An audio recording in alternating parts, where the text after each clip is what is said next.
대기만성 황보밀.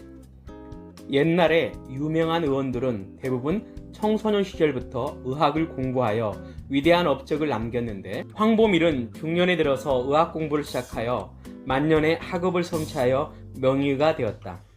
황보밀은 어렸을 때 이름을 정이라 불렀으며 자는 토안, 호는 현안 선생, 안정조나 사람으로 후에 신안, 지금의 하남성으로 옮겨 거주하였다. 황보밀은 동안, 건안 20년에 태어나 서진 태강 3년에 67세로 세상을 떠나기까지 대기만성의 의사로서 서진 시대 이전 역대 침과학의 경험을 총괄하여 편찬한 것이 황제 3부 침구 가불경이다. 이것을 약칭하여 가불경이라고 한다. 황보밀은 명문의 집안에서 태어났는데 후에 가세가 기울어 가난해진 데다 부모까지 어렸을 때 돌아가셨다. 그리하여 그의 숙부의 양자로 들어가게 되자 하고 싶은 공부를 마음대로 할 수 없어 자연히 책과 멀어지게 되었다. 하루 종일 빈둥거리며 허송세월을 보내는 그를 사람들은 바보라고 놀렸던 어린 시절이 있었다.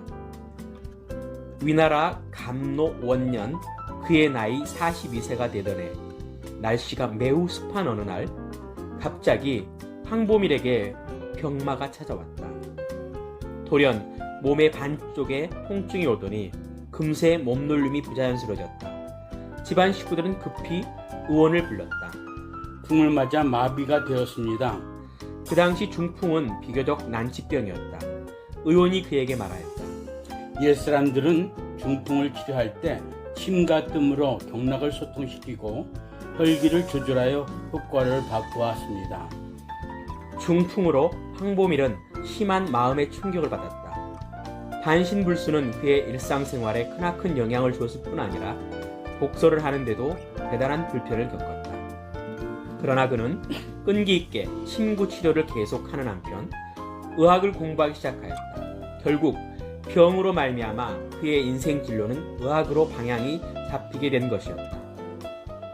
황보밀의 학문은 무르익어 마침내 그의 해박한 지식은 제자백가의 원전을 습독하였고 내경, 명당, 동열, 침구, 치료 등의 의학서적을 연구 탐독하였다.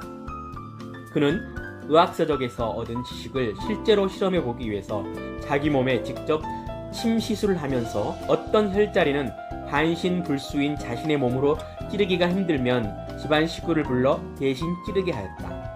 공부를 하면서 치료를 하여 몸은 점점 회복되어 갔고 따라서 의학에 한층 더 흥미를 가지고 깊이 빠지게 되었다. 그러나 거의 완치가 되어가고 있을 무렵 한 차례 심중한 타격을 받았다. 그는 침수를 사용하며 동시에 약을 복용하였다. 약 처방은 한석탕이었다. 한석탕은 5가지 돌 종류이므로 오석산이라고 불리었다. 그 당시 관료나 지식인은 보편적으로 장수하는 보약으로 한석탕을 복용하였다. 한석탕을 복용하고 난 다음부터 그는 혀가 뻣뻣해지고 등허리에 종창이 생기고 허리에 살이 문드러지는 부작용이 생겼다.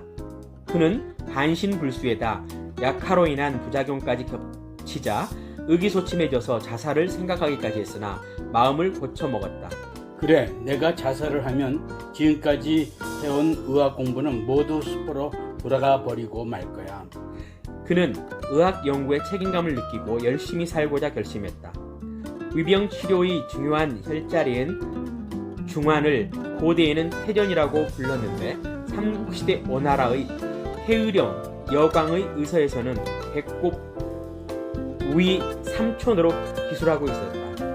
그러나 황보밀은 반복하여 조사하고 침을 시술하여 배꼽이 4촌으로 정정하여 확실한 위치를 기록하였다.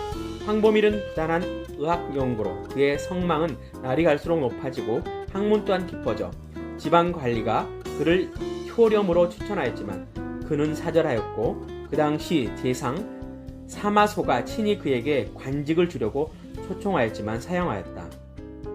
또한 황태자의 스승으로 수차 청하였지만 그 역시 사양하였다. 왜 좋은 벼슬을 사양하십니까? 나는 전에 질병으로 고생하였습니다. 그러기에 나는 의학 공부에 정진하여 질병으로 고생하는 사람들의 치료에 힘쓰고자 합니다. 그의 저서로는 침구가불경, 맥결, 의제방찬, 고사전, 제왕세기, 현안춘추, 일사전, 열려전 등이 있는데 아깝게도 대부분 분실되었다.